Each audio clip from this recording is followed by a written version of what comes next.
Teman-teman, Nyai itu diteror, ditakut-takuti, diancam-ancam. Nyai emang nggak takut ya kepada pendukung Yahya Waloni yang keberatan. Ustadz kaleng-kalengnya Nyai sentil katanya bela ulama, tapi kok mulutnya mohon maaf ya kalau mengata-ngatanya itu lonte lah, dajal perempuan lah, iblis betina lah. Jadi kalau ada orang yang percaya dan berguru sama si Yahya Waloni, ya nasibnya mulutnya sama dengan si Yahya Waloni, secungkring-cungkring jidat hitam. Kenapa? Terlalu percaya sama mulut-mulut yang menebarkan kebencian, fitnah dan hoax, mulut-mulut sampah. Mulut-mulut sampah inilah yang menistakan agama Islam yang sebenar-benar. Nanti begitu kita lawan, ya ketakutan, kabur. Bilang mengkriminalisasi ulama. Ulama yang mana?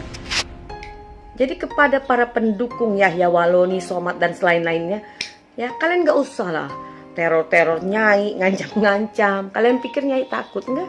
Kita bongkar, ada apa nih Pak Kapolri? Mengapa bisa ada jenderal polisi masuk ke selnya KC? Mengapa? Apa kalah pangkat si Kapolri kita ini? Kapolri kita ini juniornya si jenderal ini yang gebukin si KC ini, yang membackingin gebun KC. Bisa ada tahanan di penjara digebukin mau dibunuh begitu, ya kan? Kemudian dia masuk, orang ini tinggi besar gitu ya.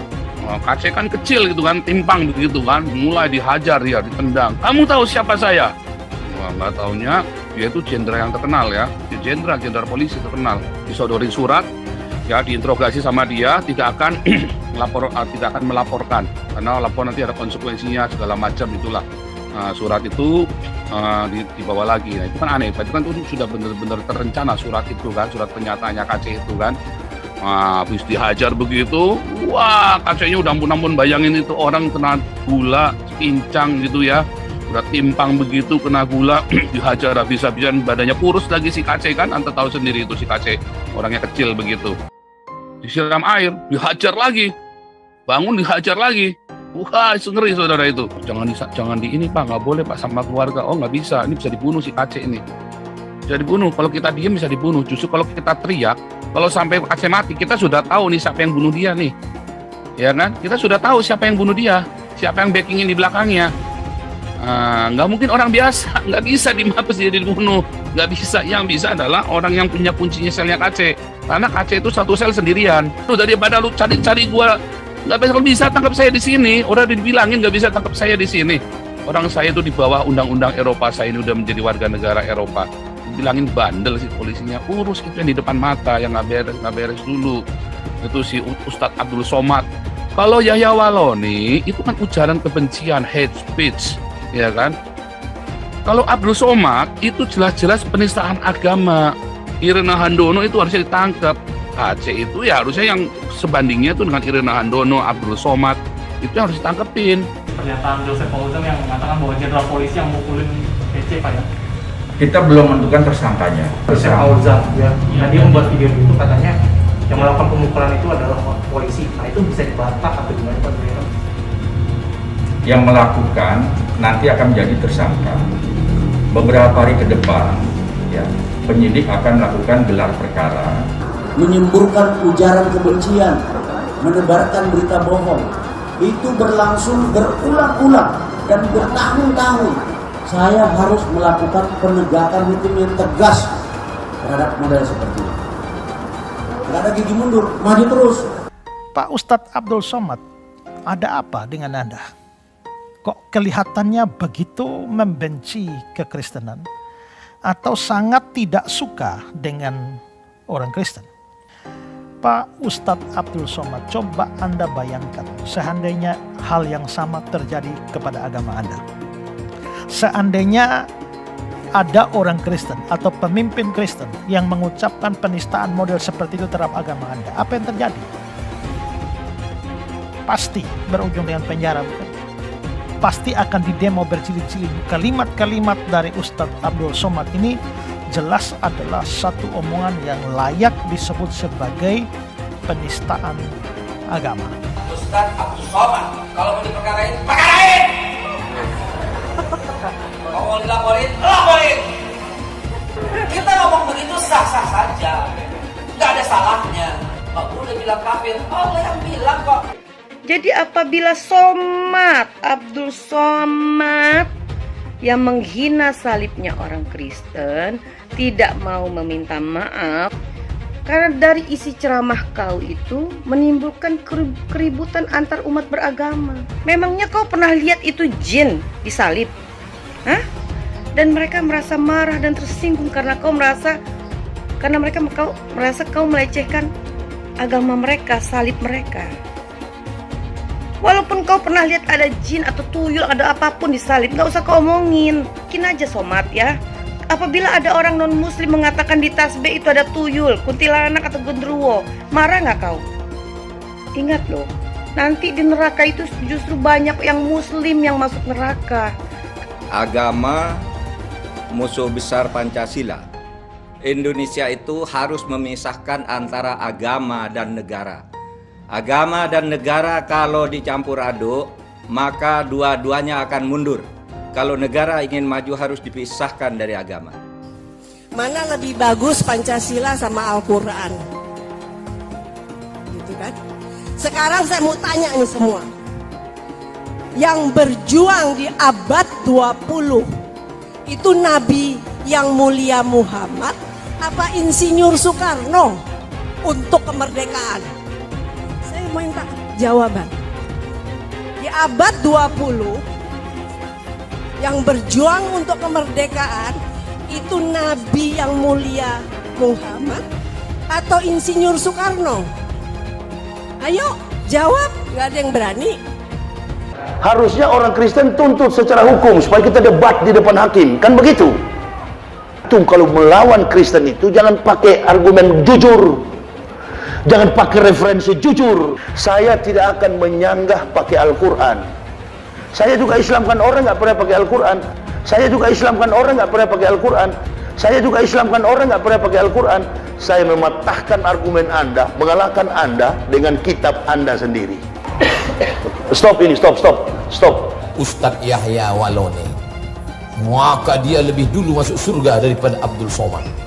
Ustadz Yahya Waloni itu bersih sebersih-bersihnya, diulang dari nol, tak ada dosanya sama sekali. Sedangkan Abdul Somad ini lapendos, lelaki penuh dosa. Ini negara ini bukan milik Jokowi dan Prabowo. Ya, 2024 milik Anies Baswedan. Wakilnya siapa? Ustadz Abdul Somad. Orang yang dipakai oleh Allah di zaman para nabi, model-modelnya seperti saya dan Ustadz Somad. Ini satu pasangan ideal, kakak beradik. Ganggu adik saya, pasti saya naik vitamin, naik darah. Bersama ini saya ingin memberikan apresiasi sebesar-besarnya buat bapak-bapak aparat penegak hukum, buat bapak-bapak kepolisian yang telah berhasil menangkap Muhammad KC. Bravo kepolisian. Semoga berikutnya tidak hanya penista agama Islam saja yang diproses, tapi penista agama non-Islam juga bisa diproses sehingga bisa memberikan rasa keadilan bagi umat non-Islam. Bib, Ade, iki lagi rame iki, Bib. Apaan? Ada yang ngomong katanya di dalam salib itu ada jin kafir, Bib. Apa benar di Al-Quran ada seperti itu? Tidak ada. Terus dia ngolok-ngolok lagi simbol Tuhan agama lain sampai dibikin kepalanya ke kanan apa ke kiri. Apa boleh di Al-Quran seperti itu? Tidak boleh. Dia ngomong lagi, Bib, katanya jin kafir itu manggil haleluya. Apa boleh di Al-Quran seperti itu, Bib? Tidak boleh, Allah tidak boleh. Terus kenapa dia masih bikin kayak gitu, Bib? Saya bukan mengatakan Bible Kristen fiksi. Bible Kristen itu palsu. Biar jenderal 100 bintang. Kalau kafir kau ke neraka. Tidak ada urusan. Kepenuhan Roh Kudus. Roh Kudus. Lapor lagi ke Roh Kudus. Lapor Yahya Waloni bilang Roh Kudus. Lapor. Dongeng tambah tahyul sama dengan omong kosong. Makanya di situ judulnya Matius, Markus, Lukas, Stefanus, Tetanus, Spiritus, Captikus. Pernah tak Ahok itu kerasukan setan? Tidak, setannya juga. Karena sesama setan tidak orang saling menggoda. Setan. Karena di salib itu ada jin kafir. Haleluya. Kita percaya salib itu lambang mulia, bukan jin. Kok ketawa? Aku nggak nyindir siapa-siapa loh. Tidak benar. Saya ulangi, tidak benar bahwa Nabi Muhammad sudah dapat jaminan surga. Tidak ada ayatnya Muhammad masuk surga. Muhammad sendiri dikerumuni jin. Ada ayatnya Muhammad dikerumuni jin. Muhammad itu dekat dengan jin. Pokoknya saya bongkar budal badil. Kitab karangan manusia, kitab dongeng Arab kita bongkar. Ayo nyadar bangsa Indonesia. Nyadar ya, tidak ada apa-apanya Muhammad bin Abdullah itu. Katanya Muhammad itu utusan Allah. Tapi kenapa tidak satupun wahyu yang turun kepada Muhammad? Jelas ya ayatnya.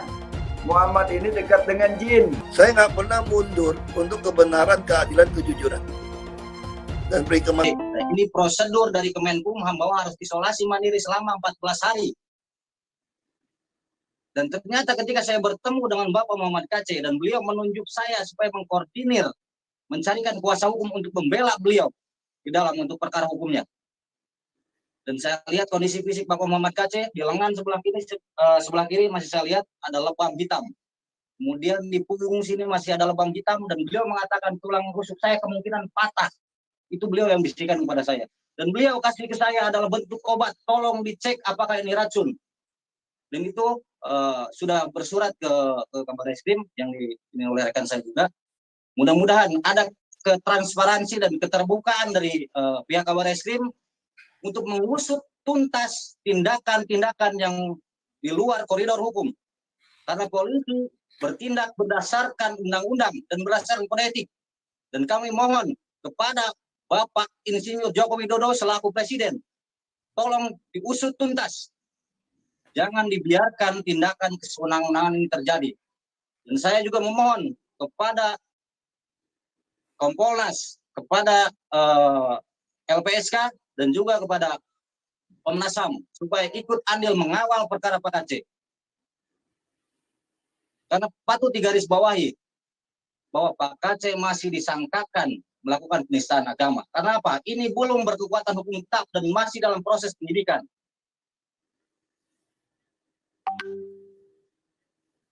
Seharusnya kita semua menghormati kaidah-kaidah hukum, berasaskan dengan asas praduga tidak bersalah. Dan seharusnya penegakan hukum itu harus secara equality before the law.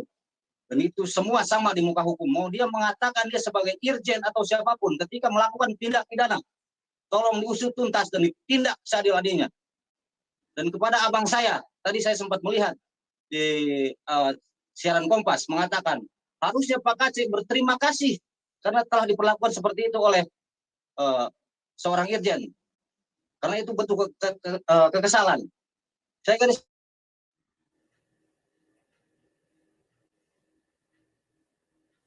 bawahi Bang, apa dengan indikasi undang-undang HAM? Jadi saya mohon,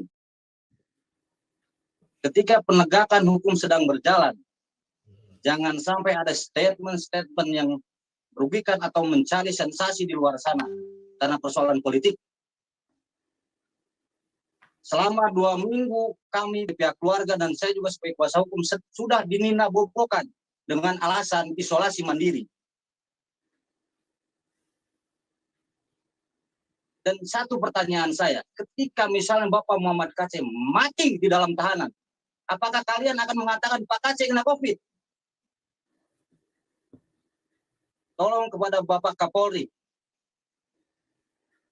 diusut setuntas-tuntasnya kepada Bapak Kabar Eskrim. Tolong jangan ada keberpihakan. Dan kepada abang-abang penyidik yang sudah membohongi saya berminggu-minggu,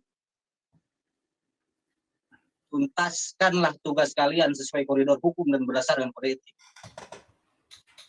Jangan karena Anda takut melihat bintang ataupun apapun. Karena nasib bangsa ini ketika penanganan hukum ada di tangan-tangan kalian.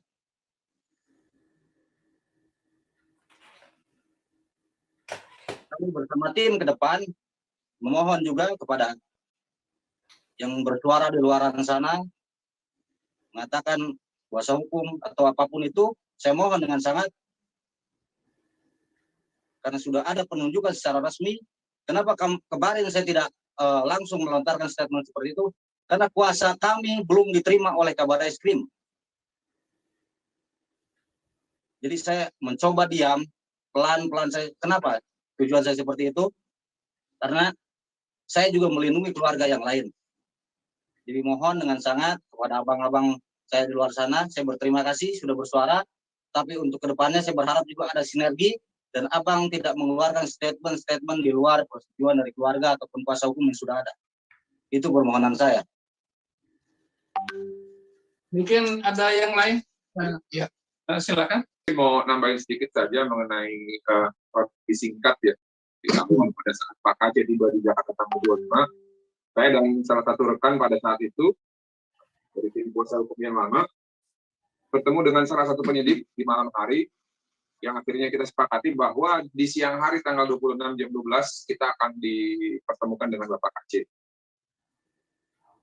Lalu pada saat tanggal 26 siang, ketika kita sudah sampai di ruang siber Mabes Polri, di sana kami sudah dilakukan swab antigen untuk persiapan agar bisa menemui tahanan yang dalam hal ini adalah Pak Kacé.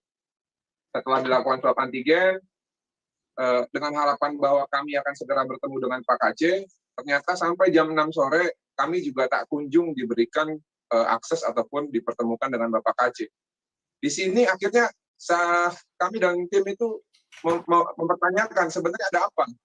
Kok bisa di malam harinya dibuat appointment dan dibuat rencana untuk pertemuan tiba-tiba batal sepihak karena ada informasi bahwa tahanan itu harus dilakukan isoman. Pertama dibilang 7 hari, lalu berubah lagi 14 hari. Nah, di sini saya berpikir bahwa ada kejanggalan. Namun pada saat itu karena ada kepastian dan jaminan bahwa Bapak itu keadaannya sehat dan tidak ada sesuatu hal yang buruk yang terjadi kepada beliau, akhirnya dari informasi inilah yang kami sampaikan kepada teman-teman, agar teman-teman percaya bahwa tidak mungkinlah hal-hal yang buruk seperti itu bisa terjadi di salah satu markas besar kepolisian kita.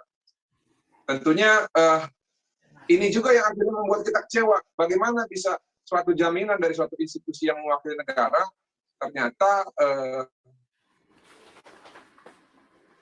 tidak bisa dipegang omongannya. Ya, karena itu saya pikir ini perlu di garis bawahi ya. Karena kemarin di salah satu media itu salah satu pejabat dari kepolisian mengakui ada kelalaian. Dan beberapa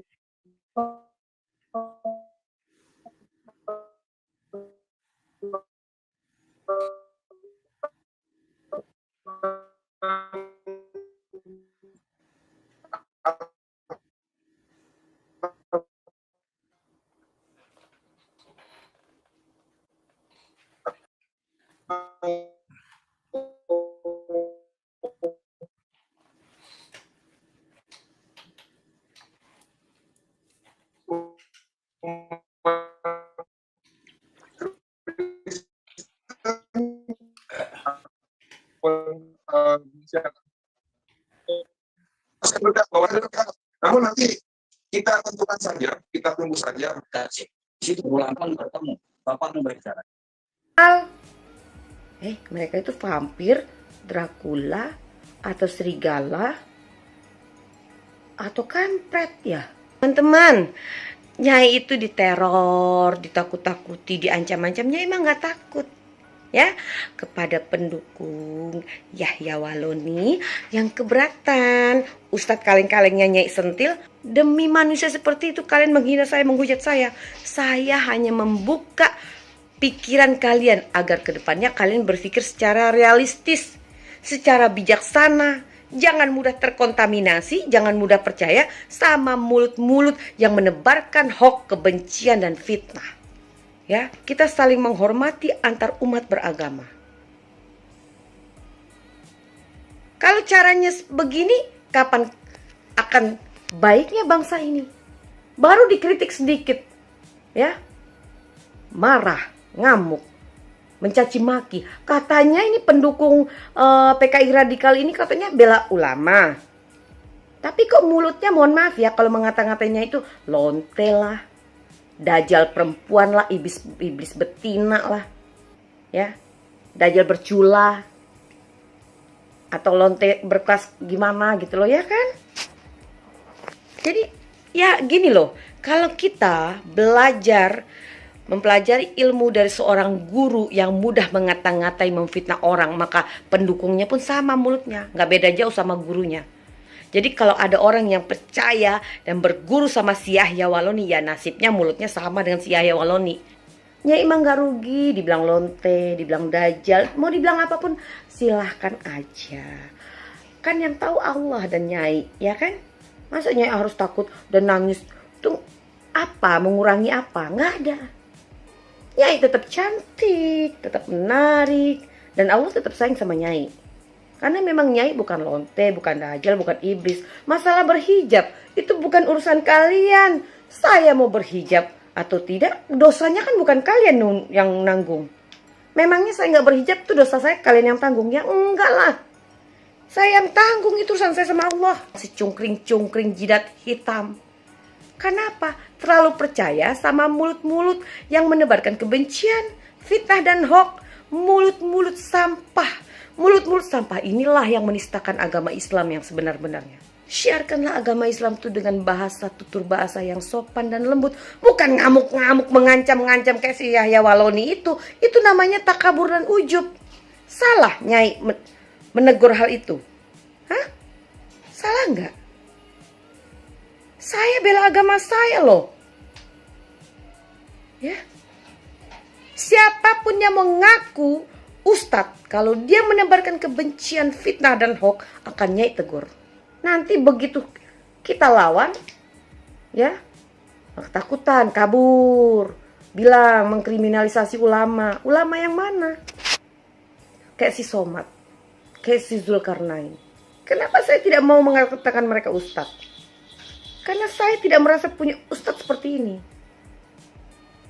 Saya akan menghormati dan mengatakan beliau adalah ustadz apabila beliau bisa meyakinkan saya bahwa beliau itu benar-benar menyebarkan agama Islam yang baik dan benar. Mengajarkan kita bertutur bahasa yang baik, yang santun, yang lembut. Tidak memfitnah, tidak menghina sesama muslim, apalagi menghina agama lain. Jadi kepada para pendukung Yahya Waloni, Somad dan selain-lainnya, ya kalian gak usah lah teror-teror Nyai, ngancam-ngancam. Kalian pikir Nyai takut enggak? Ya. Tidak ada kepentingan Nyai dalam hal ini. Nyai hanya mau membuka pikiran, jalan pikiran kita agar logikanya bermain. Bersikap realistis, objektif. Jangan ikut-ikut berdosa kita hanya gara-gara orang-orang. Ya kalian nggak tahu visi misi si Yahya Waloni ini masuk Islam apa. Tiba-tiba seorang katanya pendeta yang militan, yang radikal, ya, yang selalu menentang agama Islam, masuk Islam tuh ngaku-ngaku jadi ustadz. Masuk Islamnya juga baru 2006. Banyak yang lahir dari kecil Islam, nggak pernah ngaku-ngaku jadi ini ustadz. Ini si Yahya ini siapa? Yahya Waloni ini. Tuh mulutnya itu loh, yang bikin Nyai marah itu di saat dia berceramah, ada seorang jamaah berceloteh. Dia marah-marah, dia maki-maki. Mau dia patahkan kepala jamaahnya itu. Dia itu mau jadi ustadz atau jadi preman. Orang-orang yang non-muslim itu beranggapan bahwa orang Islam itu kasar. Saya nggak mau. Orang Islam itu sombong. Saya nggak mau. Padahal kita ini orang yang baik. Agama Islam selalu mengajarkan kita berbicara yang santun, yang lembut, tidak boleh sombong. Ya. Ini akibat pelajaran radikal yang ditanamkan di hati para PKI radikal bercelana cungkring berjidat hitam. Selama mereka teriak PKI-nya akan panggil mereka PKI. Selama mereka teriak kafirnya akan panggil mereka kafir. Apa yang mereka teriakkan akan Nyai sebutkan ke diri mereka. Bagaimana rasanya di saat orang memanggil mereka PKI dan kafir. Mereka mau bilang darah Nyai halal, darah mereka juga halal lah. Gampang, ya kan? Dewi Tanjung ini keluar dari dubur. Aku mau keluar dari dubur, kayak mau dari kepala, dari kuping, dari mana? Urusan aku lah. Kok kalian yang repot sih? Aku mau pakai hijab, nggak pakai hijab, ya urusan aku lah. Tuh rugi kalian, aku nggak pakai hijab. Hah? Iya. Nih, besok jangan lupa alisnya dikomentari, mukanya yang cantik dikomentari ya. Jangan lupa juga komentarin dong rambutnya yang baru Nyai potong tadi ya. Komentarin ya, bagus nggak rambutnya yang baru ini ya, kepada PKI radikal bercelana cungkring. Nih, Nyai baru potong rambut ya. Jenderal Polisi Peking, rencana pembunuhan KC itu beneran ya? Masa bisa ada tahanan di penjara dikebukin mau dibunuh begitu? Ya kan? Oke, jadi ceritanya begini saudara-saudara. Ya. Si MKC ini dari sumber A1 ya, dari sumber saya di Mabes ini. Aduh, dari sumber saya di Mabes, sumber A1 ya. Jadi ceritanya begini. KC itu sebetulnya sudah ada di sel sendirian. Kan saya bilang di Mabes itu nggak bisa dikerjain. Nggak bisa, karena itu mereka tahu aturannya, mereka profesional orang di Mabes itu. Nah, cuman masalahnya, ini ceritanya begini, KC kan isolasi sendiri, selnya sendirian dia memang. Sudah sendirian ternyata memang. Sudah sendirian. Tiba-tiba ada yang punya kunci masuk selnya KC. Nah, terus orang ini masuk dibuka kuncinya selnya KC ini. Pasti kerjasama dengan oknum polisi yang kurang ajar ini. Yang bekas, ini tadi nanti ya. Kemudian dia masuk, orang ini tinggi besar gitu ya. KC kan kecil gitu kan, timpang begitu kan. Mulai dihajar dia, ditendang. Kamu tahu siapa saya? Wah, KC kan nggak ngerti, dia kan bukan orang-orang yang gaul macam kita ya kan, nggak tahu aku kubrak. Wah, nggak taunya dia itu jenderal yang terkenal ya, dia jenderal polisi terkenal. Nah, diajak beberapa temannya, hajar di KC, terus belum dihajar rame, belum suruh tanda tangan KC, disodorin surat, ya diinterogasi sama dia, tidak akan melaporkan. Karena laporan nanti ada konsekuensinya segala macam itulah. Surat itu dibawa lagi. Nah itu kan aneh. Itu kan sudah benar-benar terencana surat itu kan, surat pernyataannya KC itu kan. Terus dihajar habis-habisan si KC itu di dalam itu. Habis dihajar begitu, wah KC-nya udah ampun-ampun, bayangin itu orang kena gula, pincang gitu ya. Udah timpang begitu, kena gula, dihajar habis-habisan, badannya kurus lagi si KC kan, Anda tahu sendiri itu si KC, orangnya kecil begitu.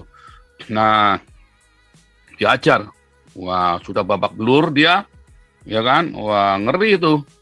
Wah, habis babak belur begitu, pingsan, ya pingsan, siapa yang tahan. Wah, rupanya disiram air, dihajar lagi, bangun dihajar lagi. Wah, itu ngeri saudara itu.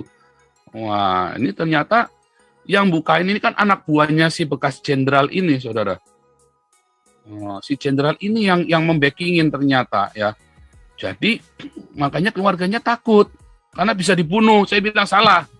Dulu si Yudi Mulyana ya, si Yudi Mulyana itu kan mau dibunuh sama Moko Ginta itu kan.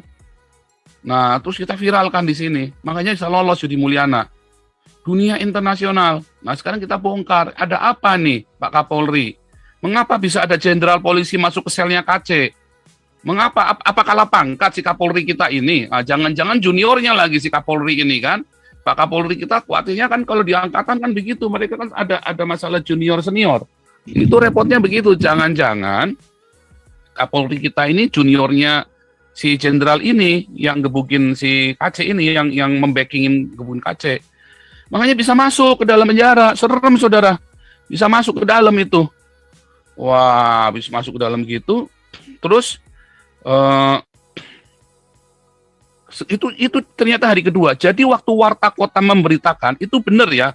Kan itu gosip keluar kan. Rupanya ada yang bocor ke wartawan. Ingat kemarin Warta Kota itu ya memberitakan bahwa KC itu dianiaya. Terus Pak lawyernya yang sebelum yang sekarang Enggak ada informasi, karena nggak boleh masuk lawyernya juga nggak salah, karena nggak boleh masuk, nggak boleh ketemu. Tetapi rupanya wartawan sudah dengar kalau KC itu digebukin di dalam, udah dipukulin.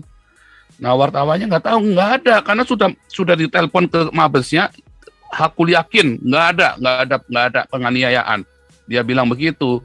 Nah kemarin lawyer kita ya kan, Pak Herbert Aritonang dengan beberapa teman yang lain masuk ke dalam itu kan, nanti dengan lawyer kita. Dengan beberapa hamba Tuhan masuk, ya. Nah, kemudian salah seorang lawyer, ya, kemarin sampai bentrok sama Herbert Aritonang itu ya, seorang lawyer itu menghubungi saya, ya kan, telepon pagi-pagi subuh-subuh, ya kan, terus jangan di ini Pak, nggak boleh Pak sama keluarga. Oh nggak bisa, ini bisa dibunuh si KC ini, bisa dibunuh. Kalau kita diam bisa dibunuh. Justru kalau kita teriak, kalau sampai KC mati, kita sudah tahu nih siapa yang bunuh dia nih, ya kan? Kita sudah tahu siapa yang bunuh dia, siapa yang backingin di belakangnya. Nggak mungkin orang biasa, nggak bisa di Mabes dia dibunuh, nggak bisa. Yang bisa adalah orang yang punya kuncinya selnya KC, karena KC itu satu sel sendirian.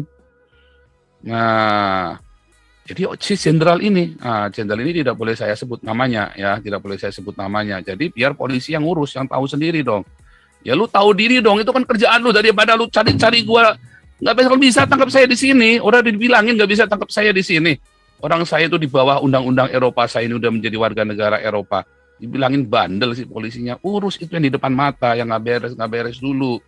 Itu si Ustadz Abdul Somad. Kalau Yahya Waloni, itu kan ujaran kebencian, hate speech, ya kan? Kalau Abdul Somad, itu jelas-jelas penistaan agama. Irena Handono itu harusnya ditangkap. KC itu ya harusnya yang sebandingnya itu dengan Irena Handono, Abdul Somad, itu yang harus ditangkepin. Saya berdiri untuk itu. Kecuali saya salah. Kita salah saja, nggak boleh nyesalin yang udah lewat. Apalagi kita yakin kita nggak salah. Apalagi keputusan yang saya ambil berdasarkan keyakinan saya. Sekalipun saya tidak terpilih jadi gubernur.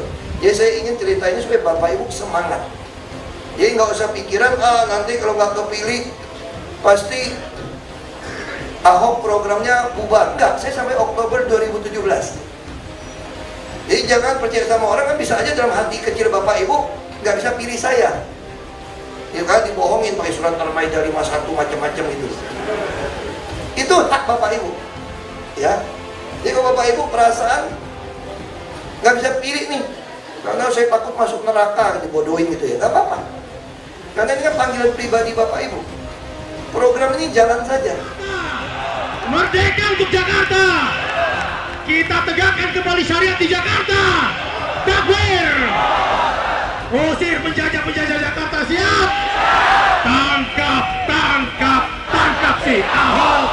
Tangkap si Ahok sekarang juga. Tangkap si Ahok. Tangkap si Ahok sekarang juga. Lagi. Cepat.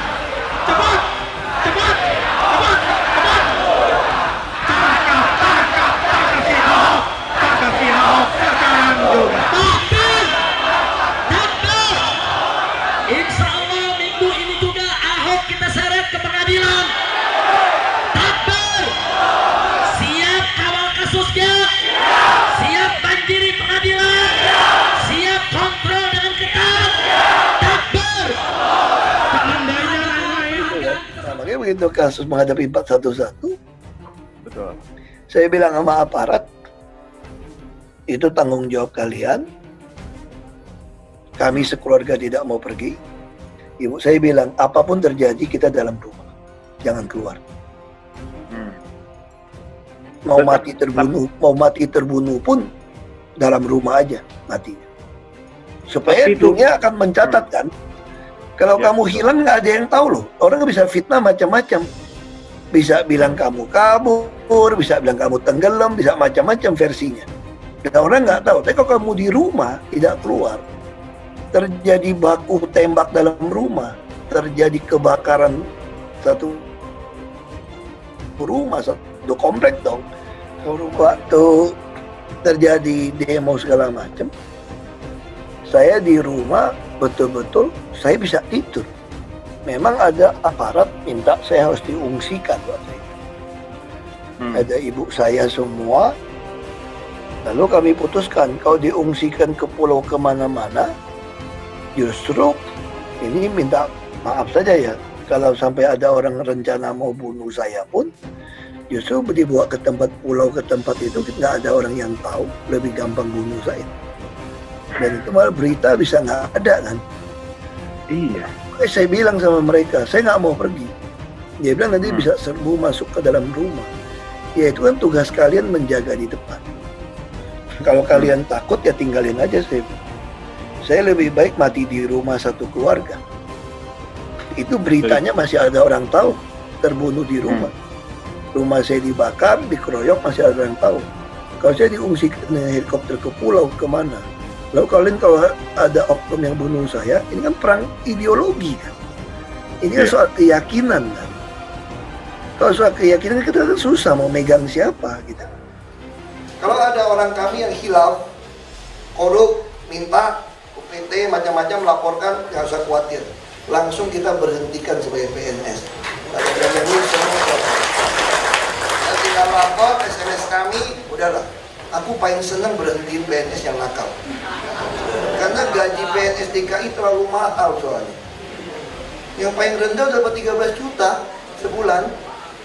Jadi kalau diberhentikan lumayan, berhenti 1000 hemat 13 miliar sebulan.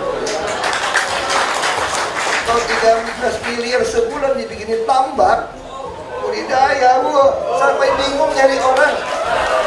Benar Pak Bupati? Saya aja suka ngancam Pak Bupati. Kalau Bupati kerja nggak bener nih, gua mau bubarin Bupati di Belitung di Pulau Seribu, gua jadiin camat aja sini. Ngapain biara Bupati nggak ada guna, betul nggak? Aku mau bubarin. Jadi Pulau Seribu kita minta, makanya aku buat DPR, ubah undang-undangnya DKI Jakarta tidak ada Kabupaten Pulau Seribu. Kamu cuma 20.000 orang lebih, ngapain diurusin orang itu banyak? Habisin ratusan miliar. Mendingan semua mau kirimin duit mentahnya ke orang Pulau Seribu daripada banyak urusan pejabat. Ini pikiran dagang aja. Saya ini orang dagang, saya pikir dagang aja. Mungkin malam ini kita bisa diseru